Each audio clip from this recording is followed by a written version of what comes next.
Bên trong bức tường băng Nam Cực, vùng cấm địa của loài người, điều kỳ lạ gì đang chờ đợi chúng ta? Hôm nay, chúng ta sẽ cùng theo chân một thiết bị thăm dò biển sâu, lặn xuống vực thẳm đen ngòm để tìm kiếm những sinh vật chưa từng được biết đến. Trước mắt là một tảng băng tưởng như bình thường, nhưng phần chìm dưới nước của nó lại sâu tới hơn 900 mét. Thiết bị thăm dò bắt đầu lặn dọc theo vách băng dựng đứng.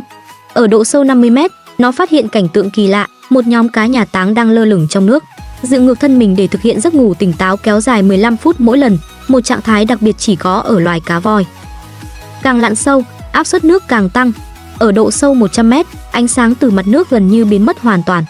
Nhưng bất ngờ thay, thiết bị lại phát hiện dấu hiệu của sự sống. Khi đèn chiếu sáng bật lên, hàng tỷ sinh vật nhỏ li ti màu vàng kim, loài nhuyễn thể Nam Cực, lao đến như cơn bão. Dù chỉ dài khoảng 5 cm, với tổng trữ lượng lên tới 700 triệu tấn, chúng chính là nền tảng sống còn của cả hệ sinh thái Nam Cực. Ở độ sâu 200 mét, một con nhện biển khổng lồ bất ngờ lướt qua. Trong khi loài nhện biển ở các vùng biển khác chỉ dài khoảng vài mm, thì dưới lòng biển Nam Cực, chúng như đột biến, có kích thước khổng lồ không tưởng. Xuống tới 400 mét, một con sâu phát sáng dài 2 mét bồng bềnh trôi qua, tỏa ánh sáng như một cây đèn huỳnh quang. So với nó, cá mập trắng bên cạnh trông nhỏ bé như một món mồi dụ. Ở độ sâu 600 mét, một loài cá cô độc với đôi mắt to như trái banh tennis xuất hiện, đôi mắt khổng lồ giúp nó săn mồi tốt hơn trong bóng tối tuyệt đối. Còn mực mắt lé lại khiến người ta kinh ngạc hơn, mắt trái của nó lớn gấp 3 lần mắt phải. Mắt lớn hướng lên trên để đón ánh sáng mờ ảo từ bề mặt, trong khi mắt nhỏ quan sát vùng sâu tăm tối phía dưới. Một kiểu tiến hóa trái với quy luật sinh học, nhưng là kết quả của sự thích nghi hoàn hảo với bóng tối vô tận. Một sinh vật khác với hình dạng kỳ dị là cá đầu trong suốt. Đầu của nó như chứa chất lỏng, trong suốt đến mức có thể nhìn thấy đôi mắt bên trong, trông như sinh vật đến từ thế giới khác. Khi xuống độ sâu 800 mét, một con bạch tuộc khổng lồ châu Mỹ bất ngờ bám chặt vào kính tàu thăm dò. Nó có chiều dài tới 2 mét, nặng 50 kg, hung dữ và thậm chí có thể ăn thịt đồng loại khi đói. Ở độ sâu 1000 mét, thế giới chìm vào bóng tối vĩnh cửu, không còn một tia sáng nào lọt xuống. Những sinh vật nơi đây trông như sinh vật ngoài hành tinh, phát ra ánh sáng xanh kỳ dị, đó là ngôn ngữ giao tiếp của chúng. Tuy nhiên, con người vẫn hoàn toàn bất lực trước những tín hiệu ấy. Đến độ sâu 1200 mét, một loài cá răng nanh bất ngờ xuất hiện, trông xấu xí và dữ tợn.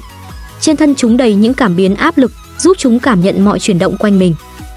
Tại độ sâu 1500 mét, xuất hiện một loại sứa bất tử màu xanh, được gọi là sứa trường sinh. Chúng có thể tự tái tạo liên tục và phát triển kích thước, thậm chí dài hơn cả cá voi xanh. Khi xuống đến 1700 mét, đáy biển đột nhiên xuất hiện hiện tượng được gọi là mưa biển sâu, những mảnh vụn hữu cơ từ tầng nước trên rơi xuống như bụi bạc, nuôi dưỡng hệ sinh vật dưới đáy đại dương.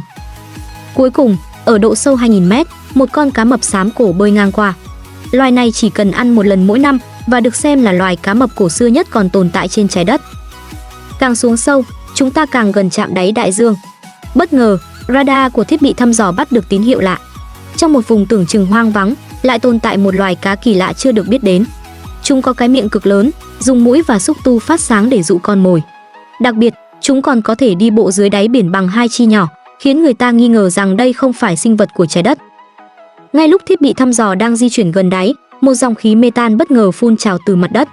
Trong đó còn chứa một loại chất lỏng mặn đặc biệt, tụ lại và lắng xuống, tạo thành một hồ nước mặn khổng lồ dưới đáy biển sâu.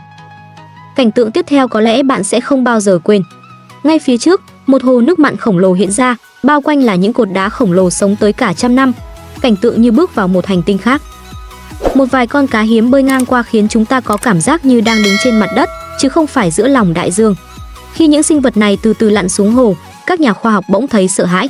Liệu bên trong hồ nước mặn sâu thẳm này có ẩn giấu một thế giới chưa từng được biết đến, một cõi khác mà loài người chưa từng dám bước vào?